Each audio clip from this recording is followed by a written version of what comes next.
Today on the Golden Bolt, we're going to start the Kirby's Dream Collection Marathon with Kirby's Dream Land on the Game Boy.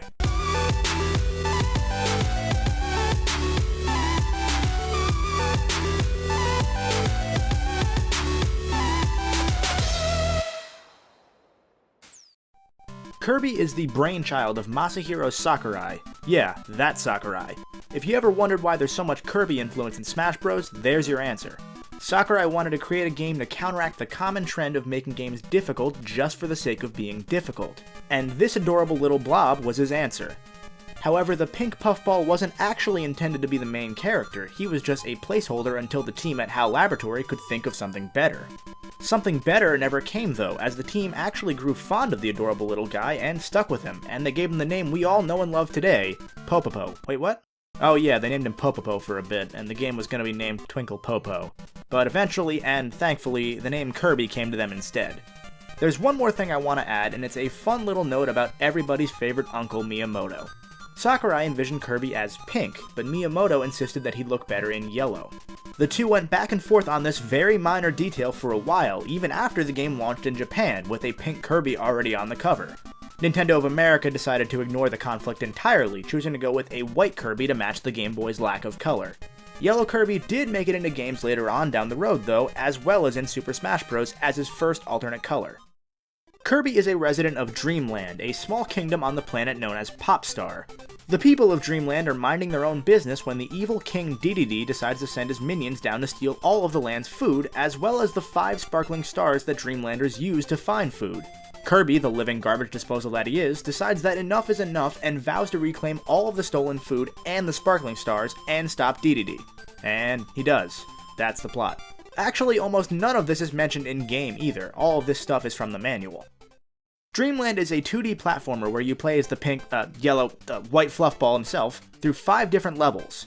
On its own, that sounds pretty run-of-the-mill for the 90s, but Dreamland and the Kirby series as a whole is sort of an antithesis to the usual platformer design of that era. Oftentimes, you'd see games that were hard just for the sake of being hard, and to add playtime. Kirby is insanely easy and insanely short. Many platformers tended to be narrow in scope, featuring one-shot levels with a relatively linear A to B path. Kirby masked its path by including multiple rooms almost akin to Mario USA, with a lot of goodies hidden throughout to make you feel like you were exploring a world rather than just playing a game. It's odd, and I will be the first to admit that my first time playing a Kirby game, this didn't really click with me. I didn't look at Kirby as a counter to the platforming norms as much as I saw it as a platformer that was different for the sake of being different. Let me dive into the specifics on these points for a moment. First, its ease and length. Dreamland is ridiculously short. My total playtime was about 40 minutes, and I could easily see myself shaving 10 or 15 minutes off if I were more careful. There's no difficulty here unless you force it upon yourself. Rushing through a level, taking hits because, oh, it's Kirby, this game is easy, will get you killed. Trust me, I made that mistake myself. Thankfully, if you die, the game sets you right back to the start of the room that you're in, rather than starting the whole level over. It's easy to fall into that trap of, oh, it's Kirby, it's easy though, because all of the mechanics welcome that sort of mindset. For example, Kirby has infinite jumps. You can almost always fly over any enemies or obstacles in your path if you'd like. The only times that you can't are during the boss fights, which are like the rest of the game, easy, albeit really unique. One's a side-scrolling bullet hell shooter, one's this chaotic fight with an angry cloud, one's a... That's a tree. That's a tree.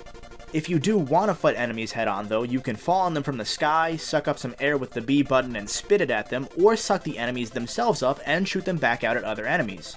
Hell, you can even press down on the D-pad while you have an enemy in your mouth to absorb the unique power of that enemy. Huh?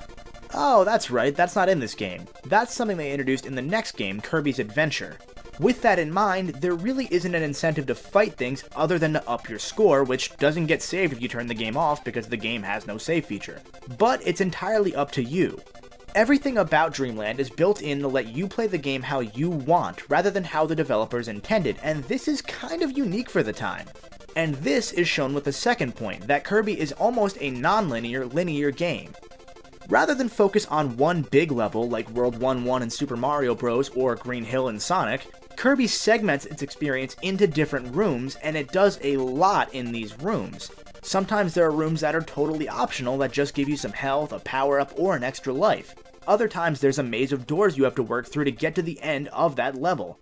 No matter what, switching rooms often totally changes the vibe of the level you're in, making these 5 short levels feel meatier and more significant than the 5 minutes or so that they last.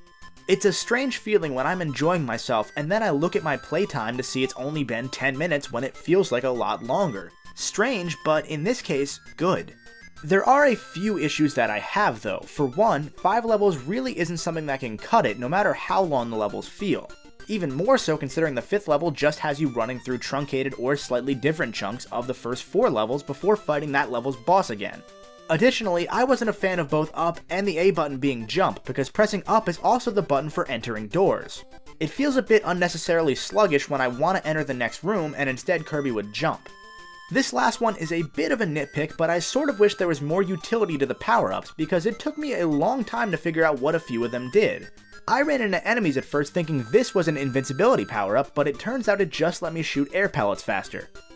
Cool. It's worth mentioning too that when you beat the game, you're told a code that unlocks Extra Mode, which is just the same game again except everything really wants to kill you. Enemies move faster, some patterns change, it's essentially there to add game length for those that want to go through the trouble. I got a game over on the first level. I didn't care to go through the trouble. I think the foundation is really enjoyable here. I like the enemy variety and level design by themselves, but the length of the experience plus the absolute lack of levels makes it tough to praise critically speaking. So for the gameplay, I'm gonna have to give Dreamland a bronze bolt. I honestly feel that this might be one of the best looking original Game Boy games out there. I'll probably be eating those words once I get to Dreamland 2, since that's also on the Game Boy, but whatever. The backgrounds of these levels absolutely shock me that they ran without lagging on the system. Much. If there are too many enemies on screen, the frame rate does tank a little bit, but that doesn't happen often. They're so detailed despite only having a few colors to work with on the original Game Boy screen, and they change so frequently even within singular levels, it's insanely impressive. Almost too impressive at times, because there was a point where I died because I couldn't tell where the foreground and background split up, so I jumped into a pit thinking there was land there. Oops. Likewise though, there are so many different enemy types in this game, which is so unique for a Game Boy game to me. There's somewhere near 50 different styles of enemy in this game. That's almost 2 unique enemies per minute. Just wow. This game just has so much visual charm, it hurts. From segments like this, where Kirby's shot out of a whale into the next part of a level as a transition, to these little starting scenes that preface each level, it makes you identify with Kirby quickly even though he's literally just a circle. Combine that with how charming the music is, and boy are we in for a good time. The soundtrack is probably what distinguishes each level the most for me. Each level looks visually distinct, but the music here gives each section its own soul, its own beating heart that drives you forward through the levels like blood through the game's veins. Why am I making a metaphor about blood here in a Kirby game? That's weird. It's all so catchy and it fits how cute and expressive this game is. Again, I just wish there were more of it. With what we see here though, there's so much variation and I've gotta give credit where it's due. Dreamland earns a golden bolt for its presentation, with the caveat that I'd really like to have seen more. Kirby is a game you should let yourself get absorbed into, not a game you play just for the sake of playing a game. The best way I can describe it is that it's a chill game. You play it, turn off your brain for a little bit, and just have fun with how amazingly charming it is for the short time that it lasts. However, because of that short runtime, I can't honestly say I'd recommend this game to first-time Kirby players. I think Dreamland's a game you'd enjoy most after you're already familiar with the series. If you do want to pick it up and you've got an old Game Boy or Game Boy Advance lying around, you can find Dreamland online for about $10.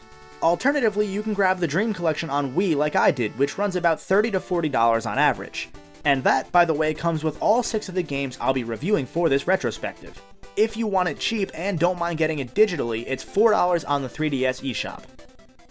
And with one game down in our Kirby's Dream Collection marathon, we have 6 more to go, so join me next time when we tackle Kirby's Adventure on the Nintendo Entertainment System. As always, thanks for watching everybody, and stay golden. Have you ever wanted to chat with me about a game I reviewed, or maybe about games in general? You should check out the official Golden Bolt Discord server. I'm pretty much there all the time, and you can chat with me or your fellow Golden Bolt viewers. The link is in the description.